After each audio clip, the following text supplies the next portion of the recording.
ದಾಸರಳ್ಳಿ ಕೇಶವಮ್ಮ ಅವರು. ಹಾ ಮಮ್ಮ, ನೋಡ್ದೆ ನಿಮ್ದನ್ನ ನಿನ್ನೆ. ನೋಡಿದ್ರೆ ಹೇಗ್ ಬಂದಿದ್ದೆ ಮಮ್ಮ? ಚೆನ್ನಾಗಿ ಬಂದಿದ್ದೆ ಮಮ್ಮ. ಚೆನ್ನಾಗಿ ಬಂದಿದ್ಯಾ? ಹಾ, ನೋಡ್ದೆ. ಗಜೇಂದ್ರ ಮೋಕ್ಷ ಕಲ್ಯಾಣೋತ್ಸವ ಎರಡು ಹಾಕಿದ್ದೀರಾ? ಹೌದು ಹೌದು. ರಥೋತ್ಸವ ಇನ್ನೂ ಹಾಕಿಲ್ಲ. ಅದೇ ನಾನು ನಾಳೆ ನಡ್ದು ಬರ್ತೀವಿ, ಸ್ಟೆಪ್ ಬೈ ಸ್ಟೆಪ್ ಜನ ನೋಡ್ಲಿ ಅಂತ. Okay okay, correct. ಹಾ, ಸುಮ್ಮನೆ ಯಾವ್ದೋ ಒಂದು ಹಾಕಿದ್ರು. ನಮ್ಮ ಮನೆಯವರು ನೋಡಿದ್ರು ರಥೋತ್ಸವ ಹಾಕಿಲ್ವಲ್ಲ ಅಂದ್ರು. ಹಾಕ್ತಾರೆ ಕಣೆ. ಇದು ಪಾರ್ಟ್ 1, ಪಾರ್ಟ್ 2, ಪಾರ್ಟ್ 3, ಪಾರ್ಟ್ 4 ಆಗಿದೆ. ಹೌದೌದು. ಈ ತರ ಹಾಕಿದ್ರೆ ಪಾರ್ಟ್ ಹಾಕ್ತಾ ಇದಾರೆ. ಮೇ ಬಿ ನಾಳೆ ರಥೋತ್ಸವ ಹಾಕ್ಬೋದು. ಇನ್ನು ಕೃಷ್ಣಗಂಧೋತ್ಸವ. ಹೌದು ಹೌದು ಹೌದು. ಫಸ್ಟ್ ದೇವರ ದರ್ಶನ ಬರ್ತದೆ. ಹೌದು. ಆಮೇಲೆ ಕೃಷ್ಣಗಂಧೋತ್ಸವ ಆದ್ಮೇಲೆ ರಥೋತ್ಸವ. ರಥೋತ್ಸವ ಬರುತ್ತೆ. ಆಮೇಲೆ ರಾತ್ರಿ ಕಚೇರಿ. ನಾಳೆಯಿಂದ ನಾಡಿದ್ದು ಬರುತ್ತೆ. ಆಮೇಲೆ ಸಂಗೀತ ಕಚೇರಿ ಇದೆಲ್ಲ ಬರುತ್ತೆ ಮಮ್ಮ. ಕರೆಕ್ಟ್. ಯಾವ್ದ್ರಲ್ಲಿ ಟಿವಿಲಿ ಹಾಕೊಂಡು ನೋಡಿದ್ರ? ಟಿವಿನಲ್ಲಿ ನಮ್ದು ಟಿವಿಲಿ ಚೆನ್ನಾಗಿ ಬಂತಮ್ಮ. ಟಿವಿ ತುಂಬಾ ಚೆನ್ನಾಗಿ, ಕ್ಲಾರಿಟಿ ಚೆನ್ನಾಗಿದೆ. ಆಗ್ಲಿ ಮಾಮ, ಬಹಳ ಬಹಳ ಸಂತೋಷ ಆಯ್ತು. ನೀವು ಒಂದು ಫೋನ್ ಮಾಡಿ ಹೇಳಿದ್ರಲ್ಲ, ಅದು ಇನ್ನೂ ಬಹಳವಾದ ಸಂತೋಷವಾದ ವಿಷಯ. ಅದು ನಮ್ಮ ಮನೆಯವರು ಸನ್ಮಾನ ಮಾಡಿದ್ ಬಂದಿದೆಯಾ, ಬರುತ್ತಾ? ಅದು ಗೊತ್ತಿಲ್ಲ ನನ್ಗದು ಯಾರು ಮಾಡಿದಾರ ಅಂತ. ನಿಮಗೆ ಮಾಡಿರೋದು? ಅದು ಲಾಸ್ಟ್ ಬರ್ತೀವಮ್ಮ. ಅದು ನೋಡಿ, ದೇವಸ್ಥಾನಕ್ಕೆ ಹೋದಾಗ ಅವ್ರಿಗೆ ಈಗ ಆಯ್ತು. ಆಮೇಲೆ ತಲೆನೋವು ಬಂದಾಗ ಈ ತರ ಇದಾಯ್ತು ನೋಡಿ. ಈ ತರ ಇದೆಲ್ಲ ಆಗಿ ಅವ್ರು ದೇವ್ರಿಗೆ ಇದೆಲ್ಲ ಮಾಡಿಸ್ಕೊಟ್ಮೇಲೆ ಅವ್ರಿಗೆ ಊರಲ್ಲಿ ಒಂದು ಸನ್ಮಾನ ಮಾಡಿದ್ದಾರೆ ಅಂತ ಒಂದು ಬರುತ್ತೆ ಮಮ್ಮ. ಸರಿ ಸರಿ ಸರಿ, ಕ್ಲಿಪ್. ಓಕೆ ಓಕೆ, ಚೆನ್ನಾಗಿ ಬಂದಿದೆ ಮಾಮ. ಕಾರ್ಯಕ್ರಮ ಚೆನ್ನಾಗಿ ಮೂಡಿ ಬಂದಿದೆ. ದೇವರು ನಿಮ್ಗೆ ಇನ್ನೂ ಹೆಚ್ಚಿನ ಶಕ್ತಿ ಕೊಡ್ಲಿ, ಆಯುಸ್ಸು, ಆರೋಗ್ಯ ಎಲ್ಲ ಕೊಟ್ಟು ಕಾಪಾಡ್ಲಿ. ಯಾಕೆಂದ್ರೆ ನೀವು ಎಲ್ಲ ಇದನ್ನು ಜನಗಳಿಗೆ ತಿಳಿಸ್ತಾ ಇದ್ದೀರಾ. ತಿಳುವಳಿಕೆ ಮುಖೇನ. ಒಂದೇನು ಅಂದ್ರೆ, 70 ವರ್ಷ ವಯಸ್ಸಾದವರು, ಆರೋಗ್ಯ ಇಲ್ದೇ ಇರೋರು, ಕೆಲಸದ ಬರಕಾಗ್ದವ್ರು. ನಾನು ಹುಳ್ಗುಂಡಿ, ನೀವು ಹೇಳಿದ್ರೆ ಗೊತ್ತಾಗಿಲ್ಲ, ಹುಳ್ಗುಂಡಿಗೆ ಹೋದಾಗ ಒಬ್ಬರು ಮನೇಲಿ ನಮ್ಮ ಸಂಬಂಧ, ನಮ್ಗೆ ನಮ್ಮ ತಂದೆ ಕಡೆ ಸಂಬಂಧನೇ. ಅವ್ರು ಕಾಂತ ಹಿಂಗಾರ ಮಗ. ಹೌದು ಹೌದು ಹೌದು. ನಮ್ ತಂದೆಯವ್ರಿಗೆ ಸಂಬಂಧ. ಪಾಪ ಅಜ್ಜಿ ಕೈ ಹಿಡ್ಕೊಂಡು, ಹೌದು ನೋಡಪ್ಪ 92 ವರ್ಷ ನಮ್ಮ ಮಗ ತೋರಿಸ್ದ, ಆ ಮೊಬೈಲ್ ತುಂಬಾ ಚೆನ್ನಾಗಿತ್ತು ಅಂತ ಹೇಳಿದ್ರೆ ನಮ್ಗೆ ಏನಾಗುತ್ತೆ, ಸಂತೋಷ ಆಗುತ್ತೆ. ಹೌದು, ಖಂಡಿತ ಅಲ್ವಾ? ಇಲ್ಲ, ಇದು ನೋಡಿ, ಇಷ್ಟು ದಿವಸ ಯಾರು ಏನು ಮಾಡದೇ ಇರ್ತಕ್ಕಂಥದ್ದು ಇದು. ಇವಾಗ ಅನ್ನೋದು ಇರ್ಲಿ, ಇಷ್ಟು ದಿವಸ ಮಾಡಿಲ್ಲ ನೋಡಿ ಯಾರುನು. ಇಡೀ ಕರ್ನಾಟಕ ಒಂದೇ ಒಂದು ಯಂಗರ್ಸ್ ಚಾನಲ್ ಅಂದ್ರೆ ನಮ್ದು ಒಂದೇ ಮಮ್ಮ. ಹೌದು ಮಮ್ಮ, ಕರೆಕ್ಟ್. ಮಾಡಿದಾಗ ಜನಗಳಿಗೆ ಏನಾಗುತ್ತೆ ಅಂದ್ರೆ ಅದ್ರ ಬಗ್ಗೆ ಜ್ಞಾನಾರ್ಜನೆ ಬರುತ್ತೆ. ಈ ತರ ಮಾಡಿದ್ರೆ ನಮ್ಮವ್ರಿಗೆ ಏನಂದ್ರೆ ನಮ್ಮ ನೋಡಿರ್ತಾರಲ್ಲ, ಹೌದು, ಯಾವ ಬಿಡು ನಾವು ನೋಡಿರೋದು ಅನ್ನೋ ಹಂಗಾಗ್ಬಿಡ್ತದೆ. ಹೌದೌದು. ಬೇರೆಯವ್ರಿಗೆ ಏನಾಗುತ್ತೆ ಅಂದ್ರೆ ಬಹಳ ಆನಂದ ಆಗ್ತದೆ. ಹೌದು.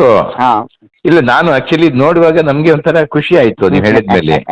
ಇಲ್ಲ, ನಾನು ಆಕ್ಚುಲಿ ಸಾಮಾನ್ಯವಾಗಿ ನೋಡ್ತಾ ಇರ್ತೀನಿ ಯೂಟ್ಯೂಬ್ಗಳನ್ನ, ಬಟ್ ನಿಮ್ದು ಗೊತ್ತಿರ್ಲಿಲ್ವಲ್ಲ ನನಗೆ, ಎಷ್ಟು ಗೊತ್ತಿರಲಿಲ್ಲ. ಹಾಗಾಗಿ ಇವಾಗ ಗೊತ್ತಾದ್ಮೇಲೆ, ನನಗೆ ನೋಡಿದ್ಮೇಲೆ ಒಂಥರ ಮನಸ್ಸಿಗೆ ಖುಷಿ ಆಯ್ತು. ಆಗ್ಲಿ, ಚೆನ್ನಾಗಿ ಪಬ್ಲಿಸಿಟಿ ಕೊಡ್ತಾ ಇದ್ದೀರಾ. ರಥೋತ್ಸವ ಎಲ್ಲೆಲ್ಲಿ ನಡೆಯುತ್ತೆ, ಹಾಗೆ ನಡೆಯುತ್ತೆ, ಯಾವ ತರದಲ್ಲಿ ನಡೆಯುತ್ತೆ, ನಮ್ಮ ಬ್ರಾಹ್ಮಣದೊಂದು ಗೋಷ್ಠಿ ಎಲ್ಲಿ ಸೇರಿಕೊಳ್ಳುತ್ತೆ, ಇದೆಲ್ಲ ನೀವು ಒಂಥರ ಈ ಯೂಟ್ಯೂಬ್ ಮುಖೇನ ಎಲ್ಲರಿಗೂ ಒಂದು ಅದನ್ನ ತಿಳಿಸ್ತಾ ಇದ್ದೀರಾ. ಅದು ತುಂಬಾ ಸಂತೋಷವಾದಂತ ವಿಚಾರ. ನಾವು ಮಗ್ಗೆಯಲ್ಲಿ ಕರ್ಕೊಂಡು ಹೋಗಿದ್ದು, ಮಗ್ಗೆಯಲ್ಲಿ ನಮ್ದು ಒಂದು ಯೂಟ್ಯೂಬ್ ನಮ್ದು ಮಾಡ್ಕೊಡಿ, ಈ ಬಯಲಳ್ಳಿಲೆಲ್ಲ ಮಾಡ್ಕೊಡ್ತೀವಿ, ಹುಡ್ಕ ಮಾಡ್ತೀರಿ, ನಮ್ದು ಮಾಡಿ ಅಂತ.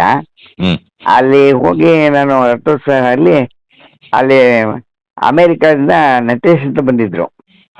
ಅವ್ರು 45 ವರ್ಷದಿಂದ ಅಲ್ಲೇ ಅಮೆರಿಕಲ್ಲೇ ಇದ್ದಾರೆ. ಫ್ಯಾಮಿಲಿ, 3 ಫ್ಯಾಮಿಲಿ, ಎಲ್ಲ ಒಳ್ಳೆ ಡಾಕ್ಟರ್ಗಳು, ಇಂಜಿನಿಯರು ಎಲ್ಲ.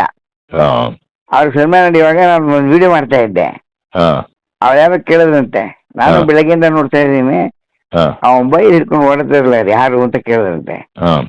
ಅವರು ಯೂಟ್ಯೂಬ್ ಮಮ್ಮ ಹುಡುಕಲು ಅಂತ ಹೇಳಿದ್ರಂತ. ಅದೇ ಇವ್ರೇನ ಯೂಟ್ಯೂಬ್ ಮಮ್ಮ ಹುಡುಕಲು?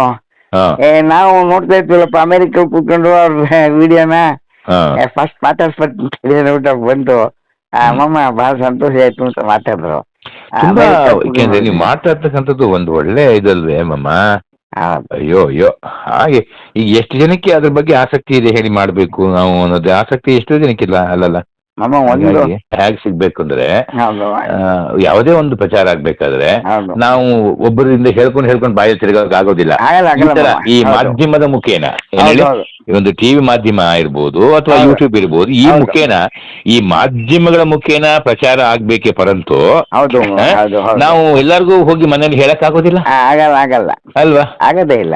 ಈ ಮಾಧ್ಯಮ ಅನ್ನೋದಿದೆಯಲ್ಲ, ಇದು ಬಹಳ ಎಲ್ಲಾದ್ನೂ ಚೆನ್ನಾಗಿ ಪ್ರಚಾರ ಮಾಡಿ ತಾಳ್ಮೆಯಿಂದ ಅದನ್ನ ಮಾಡಿ ಅದನ್ನ ಅಪ್ಲೋಡ್ ಮಾಡಿ ಯೂಟ್ಯೂಬ್ಗೆ. ಸುಮ್ನೆ ಅಲ್ಲಮ್ಮ ಇದು ಕಷ್ಟ ಇದೆ, ನನ್ಗೆ ಗೊತ್ತಿದೆ. ಏನು ಅಂದ್ರೆ ನಾವು ಹೋದ ನಮ್ಗೆ ಎದುರುಗಡೆ ವಯಸ್ಸಾದವ್ರು ಹುಡುಗರು ಚೆನ್ನಾಗಿದ್ರೆ ನಮ್ಗೇನು ಅನ್ಸಲ್ಲಮ್ಮ.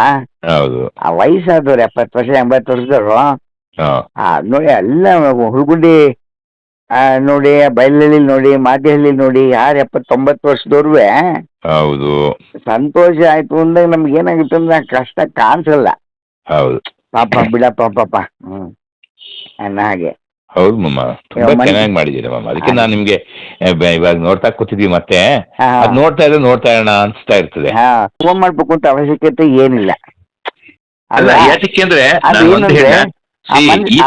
ಇದೆಲ್ಲ ಹೇಗೆ ಅಂತಂದ್ರೆ ಮಮ್ಮ, ಮಾಡ್ಬೇಕು ಮಾಡ್ಬಾರ್ದು ಅನ್ನೋಕ್ಕಿಂತ ಹೆಚ್ಚಿಗೆ ನೀವು ಅಷ್ಟು ಆಸಕ್ತಿ ವಹಿಸಿ ನೀವು ಅಷ್ಟೆಲ್ಲ ಮಾಡ್ತಾ ಇದ್ದೀರಾ ಅಂದಾಗ ನಾವು ನಿಮ್ಗೆ ಅದನ್ನ ಒಂದು ತುಂಬಾ ನಿಮ್ಮ ಒಂದು ಸಂತೋಷ ನಾವು ಶೇರ್ ಮಾಡ್ಕೊಳ್ಳೋದ್ರಲ್ಲಿ ತಪ್ಪೇನಿಲ್ವಲ್ಲ. ಇದೇ ನಾನು ಹೇಳ್ದ ಅಭಿನಂದನೆ ಅಂತ ಹೇಳಿದ್ ಸರ್. ಅಲ್ಲ, ಇದನ್ನ ನಾವು ಶೇರ್ ಮಾಡ್ಕೊಳ್ಳೋದ್ರಲ್ಲಿ ತಪ್ಪೇನಿಲ್ವಲ್ಲ. ಹೌದು, because you are putting your maximum effort to ಇದು ಅಲ್ವಾ, ದಿಸ್ ಚಾನಲ್. ಖಂಡಿತ ಸರ್. ಅದೇ ಹೇಳಿದ್ ಮೇ 14 ಕುಂಭಾಭಿಷೇಕ ಇದೆ. ಅಷ್ಟೊಳಗೆ ಅಲ್ಲಿ ಆಂಜನೇಯನಿಗೊಂದು ಏನು ಪ್ರಭಾವಳಿ ಮಾಡ್ಬೇಕು ಅಂತ ಸಂಕಲ್ಪ ಆಗಿದೆ ಮನಸ್ಸಿಗೆ. ಅದನ್ನ ಹೇಳಿದೀನಿ ನಮ್ಮ ಯಾರಿಗೆ ಶಿಲ್ಪಿಗೆ ಇದೆ, ಒಂದು ಚಿಕ್ಕ ಪ್ರಭಾವಳೆ ಮಾಡ್ಕೊಳ್ಳೋದಿಗೆ ಹೇಳಿದೀನಿ. ಆಯ್ತು ಸರ್, ನಿಮ್ ವಿಷಯದಲ್ಲಿ ನನಗೇನೋ ಒಂಥರ ಅಭಿಮಾನ ನಿಮ್ ಕಂಡ್ರೆ ನಾನು ಮಾಡ್ಕೊಡ್ತೀನಿ ಸರ್, ಏನ್ ತೊಂದ್ರೆ ಇಲ್ಲ, ನಿಮ್ಗೆ ಹೆಂಗ್ ಬೇಕಾ ಮಾಡ್ಕೊಡ್ತೀನಿ ಅಂತ ಹೇಳಿದ್ದಾನೆ. ಇದು ಅಷ್ಟಲಕ್ಷ್ಮಿದು ಒಳಗಡೆ ಆಗ್ತಾ ಇದೆ ಮಮ್ಮ. ಈಗ ಮೇ ಬಿ ಇದು ಈ ಯುಗಾದಿ ಹಬ್ಬ ಆದ್ಮೇಲೆ ಅವ್ರು ಏನೋ ಪಟ್ಟಾಭಿಷೇಕ ಬೇರೆ ಆಗುತ್ತಲ್ಲ, ಆದ್ಮೇಲೆ ಮಾಡೋಣ ಅಂದ್ರು. ಮಾಡಿ ಅಂದ್ರು. ನಾನು ಬಯಲು ಜನನು ಅಷ್ಟೇ ಬಂದಿದೆ, ಯೂಟ್ಯೂಬ್ ಮಾಮ ಬಂದಿದ್ದಾನೆ ಅಂದ್ರೆ ಜಾಗ ಬಿಡ್ರಪ್ಪ ತಕೊಳ್ಳಿ ಪಾಪ ಅಂತ ಬಹಳ ಸಹಕರಿಸ್ತಾರೆ. ಓಡಾಡಿದ್ರು ಬಾರಿ ಸಂತೋಷ ಆಯ್ತು ನೋಡ್ಬಿಟ್ಟು. ತುಂಬಾ ಸಂತೋಷ ಆಯ್ತು ಮಾಮ ನಂಗೆ. ಆಗ್ಲಿ ಮಾಮ, ಆಗ್ಲಿ. ನೀವು ಇಷ್ಟೊತ್ತು ಮಾತಾಡೋದು ಮಾಮ, ಅದೇ ನಮ್ಗೊಂದು ಸಂತೋಷ. ಯಾಕೆಂದ್ರೆ ನಾವು ಸಾಮಾನ್ಯ ಯಾರ ಕೈಲಿ ಮಾತಾಡಕ್ ಹೋಗೋದೇ ಇಲ್ಲ. ಅದ್ರಲ್ಲಿ ನೀವು ಪಾಪ ನಮ್ ನೋಡಿ ನಮ್ಮ ಆಸೆ ಪಟ್ಟು ಚೆನ್ನಾಗಿದ್ದೆ ಅಂತ ಹೇಳಿದ್ರಲ್ಲ, ಚೆನ್ನಾಗಿರೋದ್ನ ನಾವು ಚೆನ್ನಾಗಿದೆ ಅಂತ ಹೇಳೋದಕ್ಕೆ ತಪ್ಪೇನಿಲ್ಲ. ಚೆನ್ನಾಗಿಲ್ಲ ಅಂದ್ರೆ ನಾವೆಲ್ಲರಿಗೂ ಅದನ್ನೇ ಹೇಳ್ತೀವಿ. ಏನಾದ್ರು ತಪ್ಪಿದ್ರೆ ಹೇಳಿ ರೆಡಿ ಮಾಡ್ಕೋತೀವಿ. ಹೌದು, ಯಾಕೆಂದ್ರೆ ಮಮ್ಮ ಇದು ಏನ್ ಹೇಳುತ್ತೆ ಅಂದ್ರೆ, ಈ ಕಲಿಯುಗ ಯುಗ ಪೂರ್ತಿ ಕಲಿ ಅಂತ ಹೇಳುತ್ತೇವೆ, ಕಲ್ತಿದಿ ಅಂತ ಹೇಳೋಂಗಿಲ್ಲ. ಆಮೇಲೆ ಇನ್ನೊಂದು ಮಮ್ಮ ನೀವು ಪಾಪ ಇಷ್ಟೊತ್ತು ಟೈಮ್ ಮಾಡ್ಕೊಂಡು ಮಾತಾಡಿದ್ದು ಒಂದು ಬಹಳ ಸಂತೋಷವಾದ ವಿಷಯ. ಆಗ್ಲಿ, ವಿಶ್ವಾಸ ಹೀಗೆ ಇರ್ಲಿ. ಓಕೆ ಮಮ್ಮ, ನೀವು ಸಣ್ಣ ಪುಟ್ಟ ವಿಡಿಯೋ. ಪ್ರಿಯ ವೀಕ್ಷಕರಿಗೆ ಯೂಟ್ಯೂಬ್ ಮಾಮ ಮಾಡುವ ಅನಂತ ವಂದನೆಗಳು. ಇಂದಿನ ವಿಶೇಷವೇನೆಂದರೆ ಯದ್ಭಾವಂ ತದ್ಭವತಿ. ಬಹಳ ಅದ್ಭುತವಾದಂತಹ ಸನ್ನಿವೇಶ. ಏಕೆಂದರೆ ನಮ್ಮ ಅಷ್ಟಗ್ರಾಮಗಳಲ್ಲಿ ಯಾವ ಕಾರ್ಯಕ್ರಮ ನಡೆಯುತ್ತದೆ ಎಂಬುದು ಎಷ್ಟೋ ಜನಕ್ಕೆ ಗೊತ್ತಾಗುವುದಿಲ್ಲ. ಇಂದು ಮಾಧ್ಯಮ ಮತ್ತು ಟಿವಿಗಳು ಮತ್ತು ಪ್ರಚಾರ ಮಾಡುವಂತಹ ಯೂಟ್ಯೂಬ್ ಬಂದಿರುವುದರಿಂದ ಕೆಲವು ವ್ಯಕ್ತಿಗಳನ್ನು ನಾವು ಪರಿಚಯ ಮಾಡಿಕೊಡಲು ಸಾಧ್ಯವಾಗುತ್ತಿದೆ. ಯೂಟ್ಯೂಬ್ ಪ್ಲ್ಯಾಟ್ಫಾರ್ಮ್ ನಮಗೆ ಕೊಟ್ಟಿರುವುದರಿಂದ ನಮಗೆ ಒಂದು ವಿಶೇಷವಾದ ಕಾರ್ಯಕ್ರಮವನ್ನು ಮಾಡಿ ಹಾಕಲು ನಮಗೆ ಒಂದು ಸಂತೋಷವಾಗುತ್ತದೆ.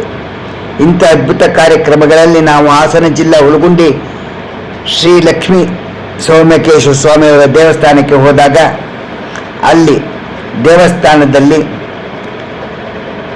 ಬಾಗಿಲಿಗೆ ಹಿತ್ತಾಳೆ ಕವಚನವನ್ನು ಬಯಲಹಳ್ಳಿ ಕೇಶವನ್ ಎಂದೇ ಪ್ರಸಿದ್ಧಿಯಾಗಿರ್ತಕ್ಕಂಥ ಅವರು ದಾಸರಹಳ್ಳಿಯಲ್ಲಿ ಬೇಕರಿ ಇಟ್ಟಿದ್ದಾರೆ.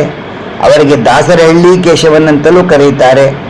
ಅವರು ಬಯಲಹಳ್ಳಿಯಲ್ಲಿ ಹೋದಾಗ ದೇವರಿಗೆ 15 ಲಕ್ಷ ಖರ್ಚು ಮಾಡಿ ಕಂಚಿನ ಕವಚವನ್ನು ಮಾಡಿಸಿಕೊಟ್ಟಿದ್ದರು.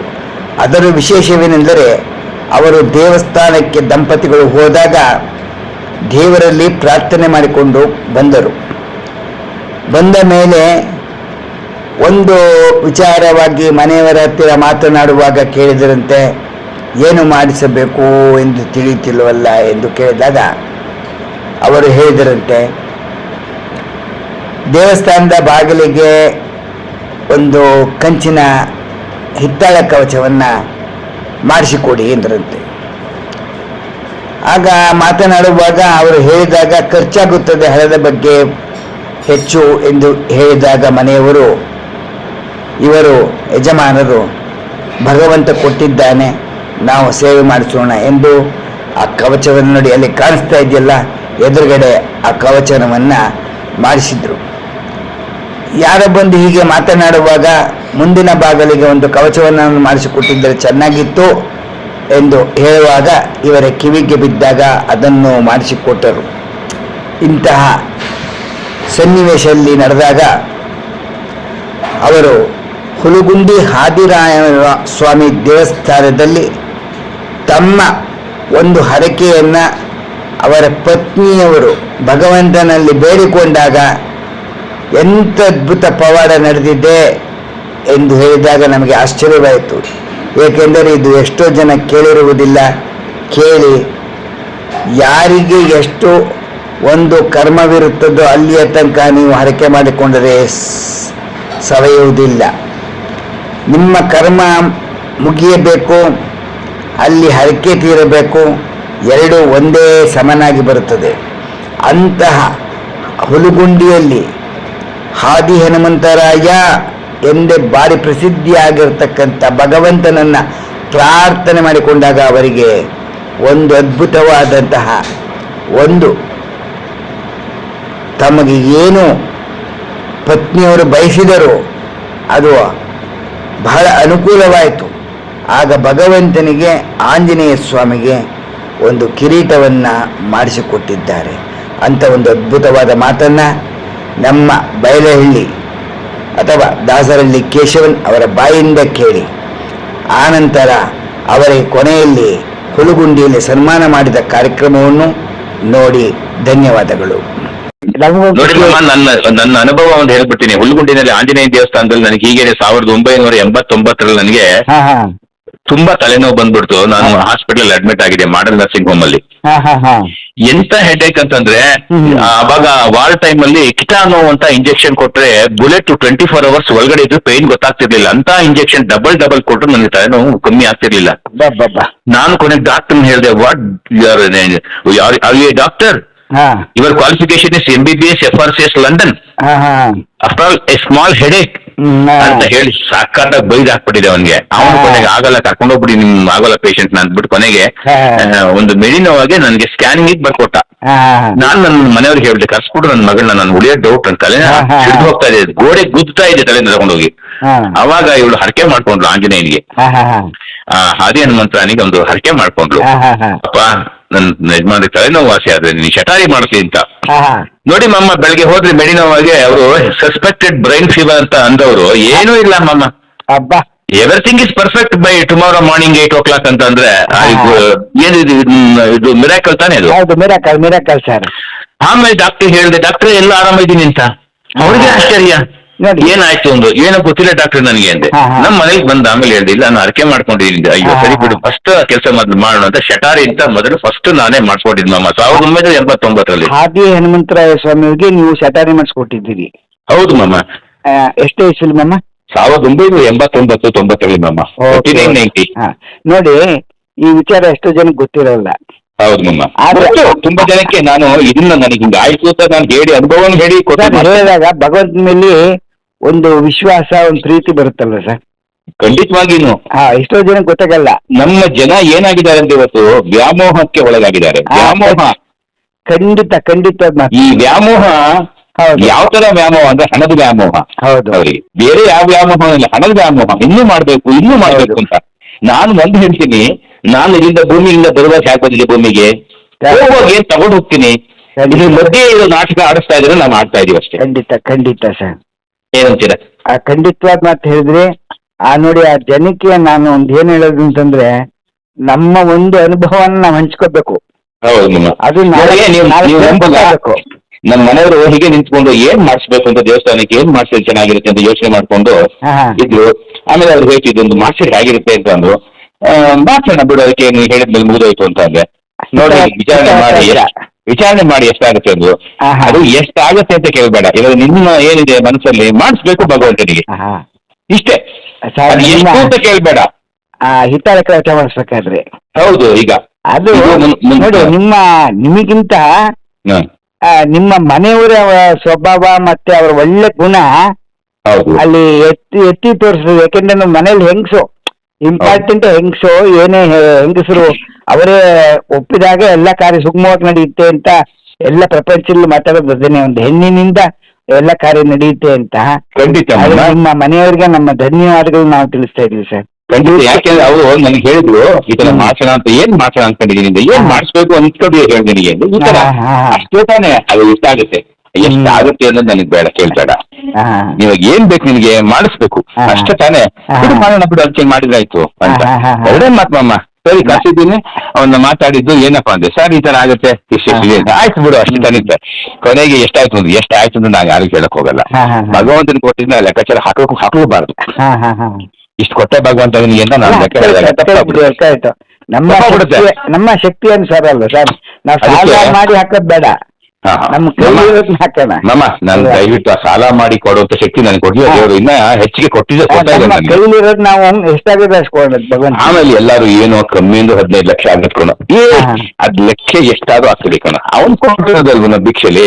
ಇವತ್ತು ನಾನು ತಿಂತಾ ಇದ್ದೀನಿ, ಇವತ್ತು ನಾನು ಉಸಿರಾಡ್ತಾ ಇದ್ದೀನಿ, ನಾನು ಇದೀನಿ ಅಂದ್ರೆ ಅವ್ನು ಕೊಟ್ಟಿರೋ ಭಿಕ್ಷೆ ಇಲ್ಲ. ನಿಜವಾಗ್ಲೂ ಈ ತರ ಜನ ಯಾರಾದ್ರೂ ನಮ್ಮವ್ರಲ್ಲಿ ತಿಳ್ಕೊಂಡ್ಬಿಟ್ರೆ ಆ ದೇವಸ್ಥಾನಗಳಿಗೆ ಖರ್ಚು ವೆಚ್ಚ ಆರಾಮಾಗಿ ಪೂಜೆ ಮಾಡೋದಕ್ಕೆ ಬಹಳ ಚೆನ್ನಾಗಿ. ಮಮ್ಮ ನಾನು ಇನ್ನೂ ಒಂದು ಹೇಳಿದೆ, ಹುಲ್ಗುಂಡಿನಲ್ಲಿ ಕೇಶವರಿಗೆ ಒಂದು ಪ್ರಭಾವಳಿ, ಅಲ್ಲಿ ಆಂಜನೇಯನಿಗೆ ಒಂದು ಪ್ರಭಾವಳಿ ಮಾಡಿಸ್ಕೊಡ್ಬೇಕು. ಅದೊಂದಿದೆ, ಕುಂಭಾಭಿಷೇಕದ ಒಂದು ಪ್ರಭಾವಳಿ, ಚಿಕ್ಕದೊಂದು ಪ್ರಭಾವಳಿ, ಹೂ ಹಾಕೋದಕ್ಕೆಲ್ಲ ಚೆನ್ನಾಗಿರುತ್ತೆ ಅಂತ ಹೇಳಿ ಅದು ಸಂಕಲ್ಪ ಮಾಡಿದೀನಿ.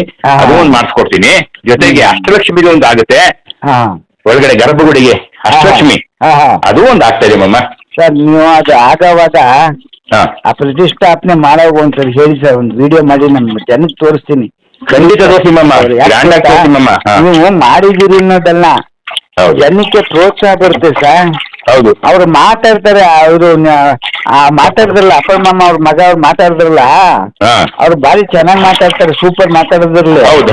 ಅದ್ ಯಾಕೆ ನನ್ಗೆ ಅಷ್ಟು ಅರ್ಜೆಂಟ್ ಆಗಿ ಮಾತಾಡಿದ್ರು ಇದು ಅಂತ ಗೊತ್ತಾಗಲ್ಲ. ಮತ್ತೆ ನಿಲ್ಸಿ ನಾನು ಫೋಟೋ ತೆಗೆದು ವಿಡಿಯೋ ಮಾಡಕ್ಕೆ ಬಂದಿರೋದು, ಕ್ಲೀನಾಗಿ ನಿಲ್ಸಿ ನಿಮ್ಮ ಬಯಲಲ್ಲಿ ಹೆಂಗ್ ಸರ್ ಪ್ರೋತ್ಸಾಹ.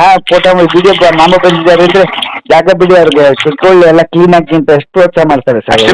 ದೊಡ್ಡವರು ಇವತ್ತಿನ ನನ್ನ ಮನೆಯವ್ರು ಗ್ಯಾಪ್ಸ್ಕೊಂಡ್ರು ನಿಮ್ಮನ್ನ.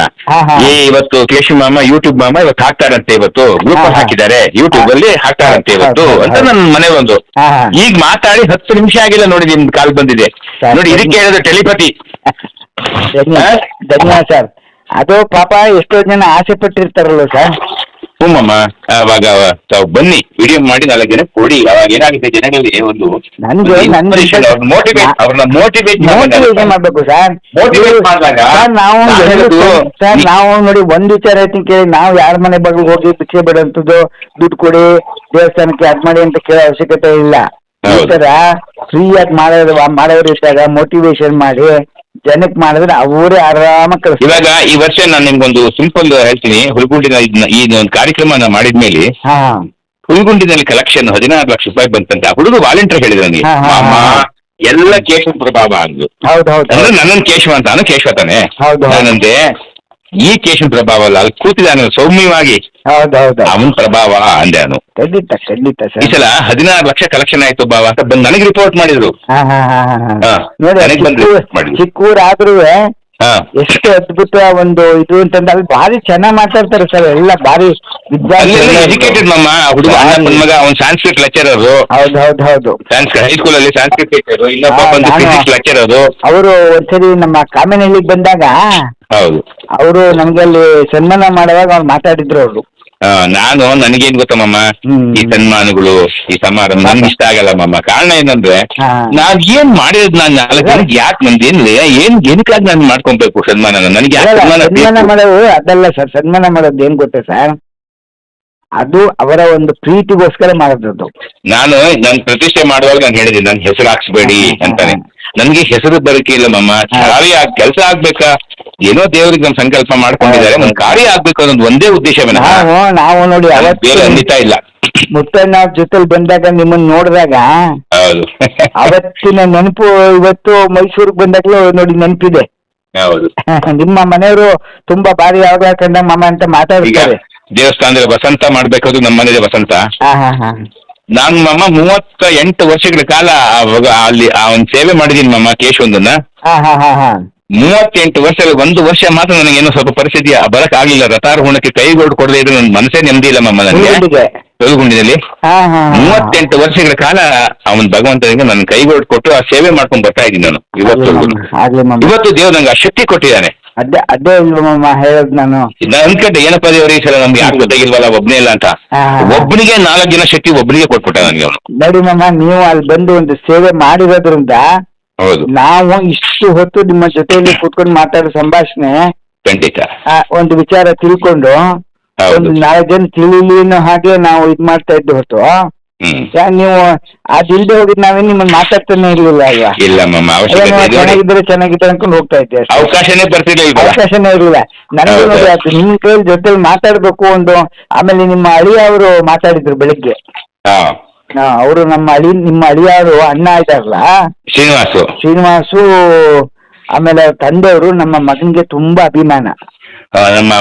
ಧರ್ಮವರ್ಷಿದರು ತುಂಬಾ ಅಭಿಮಾನ ಅಂದ್ರೆ ನಮ್ಮ ಫ್ಯಾಮಿಲಿ ನಿಮ್ ಬೀಗರು ಎಷ್ಟು ಅಭಿಮಾನ ನಮ್ಮನ್ ಕಂಡ್ರೆ ಅಂದ್ರೆ ನಮ್ ಮಗ ಮನೆಗೆ ಆಫೀಸಿಂದ ಮನೆಗೆ ಏನಾದ್ರು ದುಡ್ಡು ಕಲೆಕ್ಷನ್ಗೆ ಹೋದ್ರೆ ಮನೆಯಲ್ಲಿ ಊಟ ಮಾಡ್ಕೊಂಡು ಹೋಗ್ಲೇಬೇಕು. ಆ ತರ ಅಭಿಮಾನ ಇಟ್ಕೊಂಡಿದ್ದಾರೆ ಅವರು. ಆಮೇಲೆ ಕಷ್ಟ ಸತ್ತಾಯ್ತು ಅಂತಂದ್ರೆ ಹೋಗಪ್ಪ ನೋಡ್ಕೊಳ್ಳೋಣ, ಏನ್ ಯೋಚನೆ ಮಾಡ್ಬೇಡ ಮಗ, ಹೋಗೋಣ ನೀನು ಅಂತಾರಂತಾರು. ಆ ತರ ಬರ್ತಾರೆ ನಮ್ಮ ಮನೆಗೆ ಯಾವಾಗ್ಲೂ ಫಂಕ್ಷನ್ ಸರಿ ತುಂಬಾ ಸಂತೋಷ ಆಯ್ತು. ಬಹಳ ಸಂತೋಷ ಆಯ್ತು ಸರ್. ನೀವು ಮಾತು ಹೇಳಿದ್ದಕ್ಕೆ ಸಂತೋಷ ಆಯ್ತು. ಆ ಹಾದಿ ಹನುಮಂತರಾಯಿಂದ ಒಂದು ಇದು ಹೇಳಿದ್ರಲ್ಲ ಬಹಳ ಅದ್ಭುತವಾದದ್ದು. ಹೌದು ಆ ಶಕ್ತಿ ಎಂತ ಇಲ್ಲಮ್ಮ ನನ್ಗೆ ಒಂದೇ ಅಲ್ಲ, ನಮ್ಮೂರಿನಲ್ಲಿ ಈಶ್ವರನ ದೇವಸ್ಥಾನ ಕೂಡ ಪ್ರತಿಷ್ಠೆ ಆಗ್ತಾ ಇದೆ. ನಾನು ಅವ್ರಿಗೆ ಹೇಳಿದೆ ಈಶ್ವರನ ದೇವಸ್ಥಾನಕ್ಕೆ ಜೂನ್ ಅಲ್ಲಿ ಮಾಡ್ತಾ ಇದೀವಿ ಕೇಶವಣ್ಣ ಅಂತ. ಅದಕ್ಕೆ ನಿಮ್ದೊಂದು ಬೆಳಕಿನ ವ್ಯವಸ್ಥೆ ಮಾಡ್ಕೊಟ್ಬಿಡಿ ಅಂದ್ರು. ಅಂದ್ರೆ ಲೈಟಿಂಗ್ ಪೂರ್ತಿ ಎಲ್ಲ ಕಡೆಗೂ ಕಂಪ್ಲೀಟ್ ಪರ್ಮನೆಂಟ್ ಆಗಿ ಆಯ್ತು ತಗೊಳ್ಳಿ ಅದಕ್ಕೆ ಏನು ಅಂತ ಅದನ್ನು ಹೇಳಿದೆ. ಆಮೇಲೆ ನನಗೆ ಇದ್ದಕ್ಕಿದ್ದಂಗೆ ಮೊನ್ನೆ ತೆಪ್ಪೋತ್ಸವ ಮಾಡುವಾಗ ಅವರಿಗೆ ಅವತ್ತಿನ ಕೈಂಕರ್ಯ ಏನಪ್ಪಾ ಅಂತ ಅಂದೆ. ಒಂದು 3000 ಜನಕ್ಕೆ ಊಟ ಅಂದ್ರು. ಕಂಪ್ಲೀಟ್ ನಾನೇ ಮಾಡ್ತೀನಿ ಹೋಗಪ್ಪ ಅಂದೆ. ಏನ್ ಕೇಶವಣ್ಣ ದಿಢೀರ್ ಅಂತ ಗೊತ್ತಿಲ್ಲ. ಕೇಶವ ಮನ್ಸ್ ಕೊಟ್ಟಿದ್ದಾನೆ ಅಲ್ಲಿ ಮಾಡ್ಸು ಅಂತ. ಎಲ್ಲಿ ತೆಪ್ಪೋತ್ಸವದ ಹುಲ್ಗುಂಡ್ ತೆಪ್ಪೋತ್ಸವದಲ್ಲಿ ನಾನು ಹೀಗೆ ಹೋಗಿ ತೆಪ್ಪೋತ್ಸವ ಹೋದಾಗ ಅವರು ಹುಡುಗರು ಬಂದಿದ್ರು ನಮ್ಮೂರಿಂದ ಬೈಲಿಂದ. ಈಶ್ವರನ ದೇವಸ್ಥಾನ ಪ್ರತಿಷ್ಠೆ ಆಗ್ತದೆ, ಓಪನ್ ಆಗ್ತದೆ. ಅವತ್ತಿನ ದಿವಸ ಒಂದು 3000 ಜನಕ್ಕೆ ಅನ್ನ ಸಂತರ್ಪಣೆ ಇದೆ ಅಂತ ಅಂದ್ರು. ಅಷ್ಟು ಜನಕ್ಕೂ ಊಟದ ವ್ಯವಸ್ಥೆ ನಾನೇ ಮಾಡ್ಕೊಡ್ತೀನಪ್ಪ, ಅದು ಏನ್ ಖರ್ಚಾಗ್ಲಿ ನಾನು ಕೊಡ್ತೀನಿ ಮಾಡಿ ಅಂತ ಹೇಳಿದೆ ಅವ್ರಿಗೆ. ಬಹಳ ಧನ್ಯವಾದಗಳು ಸರ್. ಯಾಕೆಂದ್ರೆ ನನಗೆ ಉಳ್ಕೊಂಡ್ರೆ ಜೀವನಗಳು ಏನಿದೆ ಮುಂದೆ ಏನ್ ಹೋಗ್ತಾ ಇದೆ ಎಲ್ಲ ಬೋನಸ್ ಮಮ್ಮ. ಸರ್ ಯಾರು ಆ ತರ ತಿಳ್ಕೊಳ್ಳೋರು ಸರ್ ಈ ಕಾಲ bonus.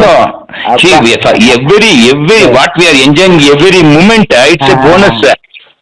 Because we have already reached the limit. Very great ಅಲ್ವಾ? ಏನ್ ನಾನು ಹೋಗ್ತೀನಿ ಒಂದೊಂದು ನಿಮಿಷ ನನಗೆ bonus. Each and every minute it is a bonus to me. ಹೌದು. Others I don't know. ಯಾಕೆಂದ್ರೆ ಅವರೆಲ್ಲ ಚಿರಂಜೀವಿಗಳು ಅಂತ ಕಾಣುತ್ತೆ. ಇರ್ಲಿ, ಚೆನ್ನಾಗಿ ಇಟ್ಟಿರ್ಲಿ ಅವ್ರನ್ನ. ಅವ್ರಿಗೆ ಇನ್ನೂ ಆಸೆ ಆಕಾಂಕ್ಷೆಗಳು ಇನ್ನೂ ಮೂರೈಸಿಲ್ಲ. ನಾ ಎಲ್ಲಾದ್ನೂ ಮುಗಿಸ್ಬಿಟ್ಟಿದೀನಿ ಮಾಮ. ಖಂಡಿತ ಆಗ್ಲಿ ಸರ್. ಆಮೇಲೆ ಇದು ನಮ್ದು ಯೂಟ್ಯೂಬ್ ಮಾಮ ಹುಲಿಕಲ್ ಚಾನಲ್ ಅಂತ ಮನೆಯವರು ಇವಾಗಿಂದ ಹೇಳಿದೆ ನಿಮ್ಗೆ. ನಿಮ್ಮ ಸಬ್ಸ್ಕ್ರೈಬ್ ಮಾಡ್ಕೊಳ್ಳಿ. ಸಬ್ಸ್ಕ್ರೈಬ್ ಮಾಡ್ಕೊಂಡ್ರೆ ನಿಮ್ ಮನೇಲಿ ಟಿವಿಲಿ ಯೂಟ್ಯೂಬ್ ಆಪ್ಷನ್ ಬರುತ್ತಲ್ಲ, ಅಲ್ಲಿ ಯೂಟ್ಯೂಬ್ ಮಾಮ ಹುಲಿಕಲ್ ಅಂತ ಹೊಡೆದ್ರೆ ಟಿವಿಲೇ ಬರುತ್ತೆ. ಖಂಡಿತ ಮಾಮ, ಖಂಡಿತ ಮಾಡ್ತೀನಿ. ತುಂಬಾ ಸಂತೋಷ ಆಯ್ತು. ದಯವಿಟ್ಟು ಬೆಂಗಳೂರಿಗೆ ಇರಲಿ, ಮನೆ ಕಡೆ ಬನ್ನಿ ಸರ್. ಖಂಡಿತ ಮಾಮ. ಓಕೆ ಮಾಮ. ಓಕೆ, ನಮಸ್ಕಾರ. ಗರ್ಭಗುಡಿಯ ಮುಂಭಾಗದಲ್ಲಿ ಇದನ್ನ ನಮ್ಮ ಬೈಲಹಳ್ಳಿಯ ದಾಸರಹಳ್ಳಿಯಲ್ಲಿ ವಾಸವಾಗಿರ್ತಕ್ಕಂತಹ ಕೇಶವನವರು ಸುಮಾರು 13ರಿಂದ 15 ಲಕ್ಷ ರೂಪಾಯಿ ಖರ್ಚು ಮಾಡಿ ಇಲ್ಲಿಗೆ ಬಂದ ತಕ್ಷಣ ಅವರಿಗೆ ಅನ್ನಿಸ್ತಂತೆ ಅವರ ಧರ್ಮಪತ್ನಿಯಾದಂತಹ ತಾರಾ ಅವರಿಗೆ ನಾನು ದೇವರಿಗೆ ಏನಾದರೂ ಒಂದು ಸೇವೆ ಮಾಡಬೇಕು ಅಂತ ಹೇಳಿ ಹಿತ್ತಾಳೆ ಕವಚವನ್ನು ಯಾವುದೇ ರೀತಿ ಮೂರನೇ ಮನಸ್ಸೇ, ಎರಡನೇ ಮನಸ್ಸೇ ಇಲ್ಲ, ಒಂದೇ ಮನಸ್ಸಿನಿಂದ 13 ಲಕ್ಷ ರೂಪಾಯಿ ಸುಮಾರು ಅಂದಾಜು ಖರ್ಚು ಮಾಡಿ ಅದ್ಭುತವಾದಂಥ ಹಿತ್ತಾಳೆ ಕವಚವನ್ನು ಮಾಡಿಸಿದ್ದಾರೆ. ಬಂದವರೆಲ್ಲ ನೋಡಿದವರೆಲ್ಲ ಭೂವೈಕುಂಠಕ್ಕೆ ಬಂದ ಹಾಗಾಗ್ತಿದೆ ಅನ್ನತಕ್ಕಂಥ ಭಾವನೆಯನ್ನು ವ್ಯಕ್ತಪಡಿಸ್ತಿದ್ದಾರೆ. ಅದೇ ರೀತಿಯಲ್ಲಿ ಮುಂಭಾಗಿಲಿನ ದ್ವಾರಕ್ಕೆ ಅವತ್ತು ಬಂದವರು ಯಾರೋ ಒಬ್ರು ಮುಂಭಾಗಿಲಿಗಾಗಿದ್ರು ಇನ್ನೂ ಚೆನ್ನಾಗಿರೋದು ಅಂತ ಅಂದುಬಿಟ್ರು. ಮುಗದೇ ಹೋಯ್ತು, ಒಂದು ವಾರದ ಮುಂಭಾಗಿಲಿಗೂ ಆಗೋಯ್ತು ಹಿತ್ತಾಳೆ ಕವಚ ದಾಸರಲ್ಲಿ ಅವರಿಂದ. ಅದೇ ರೀತಿ ಇನ್ನು ಕೆಲವೇ ದಿನಗಳಲ್ಲಿ ಗರ್ಭಗುಡಿಯ ದ್ವಾರಕ್ಕೂ ಕೂಡ ತಯಾರಾಗ್ತಾ ಇದೆ. ಅದು ಕೂಡ ಇನ್ನು ಕೆಲವೇ ದಿನಗಳಲ್ಲಿ ಬಂದು ಪ್ರತಿಷ್ಠಾಪನೆ ಆಗುತ್ತೆ. ಇಂತಹ ಸತ್ಕಾರ್ಯವನ್ನ ನಮ್ಮ ಗ್ರಾಮಕ್ಕೆ ಮಾಡಿಕೊಟ್ಟು ಆ ಸೌಮ್ಯಕೇಶ್ವರ ಸ್ವಾಮಿಯವರ ಕೃಪೆಗೆಯನ್ನ ಸೇವೆಯನ್ನು ಮಾಡಿದಂತಹ ನಮ್ಮ ಕೇಶಮಾಮ ಅವರು ಅವರ ಪತ್ನಿಯ ಸಮೇತವಾಗಿ ವೇದಿಕೆಗೆ ಆಗಮಿಸಬೇಕು ಅಂತ ಹೇಳಿ ಕೇಳ್ಕೊಳ್ತೀನಿ. ಹಾಗೆಯೇ ಇದು ಈ ಸೇವೆ ಇನ್ನೊಂದು ನಡೀತಾ ಇದೆ. ಪ್ರತಿ ವರ್ಷ ಪ್ರತಿ ತಿಂಗಳು ದೇವರಿಗೆ ಹೂವು, ದೇವರಿಗೆ ನಿತ್ಯ ನೈವೇದ್ಯಕ್ಕೆ ಏನು ಹಣ ಆಗಬೇಕು ಅದನ್ನು ಸುಮಾರು 1.5 2 ಲಕ್ಷ ರೂಪಾಯಿ ಪ್ರತಿ ವರ್ಷನೂ ಕೊಡ್ತಾ ಇದ್ದಾರೆ ಟ್ರಸ್ಟ್ ಅಕೌಂಟಿಗೆ. ನಮಗೆ ಕೈಲಾದಷ್ಟು ಭಗವಂತನ ಸೇವೆಯನ್ನು ಮಾಡಬೇಕು. ನಾವು ಭಗವಂತ ಕೊಟ್ಟಿದ್ದನ್ನ ನಾವು ಭಗವಂತನಿಗೆ ಕೊಟ್ರೆ ಭಗವಂತ ನಮ್ಗೆ ಇನ್ನೂ ಕೊಡ್ತಾನೆ ಅಂತಕ್ಕಂಥ ಮನೋಭಾವನೆ ಅವ್ರ ಮನೆಗೆ ಹೋದಾಗೆಲ್ಲ ಇದೇ ಮಾತನ್ನು ಹೇಳ್ತಾರೆ. ಅಂತಹ ಸಹೃದಯಗಳಾದಂತಹ ಕೇಶು ಮಾಮ ಅವರಿಗೆ ಎಲ್ಲರ ಪರವಾಗಿ ಧನ್ಯವಾದಗಳನ್ನು ಅರ್ಪಿಸುತ್ತೇವೆ.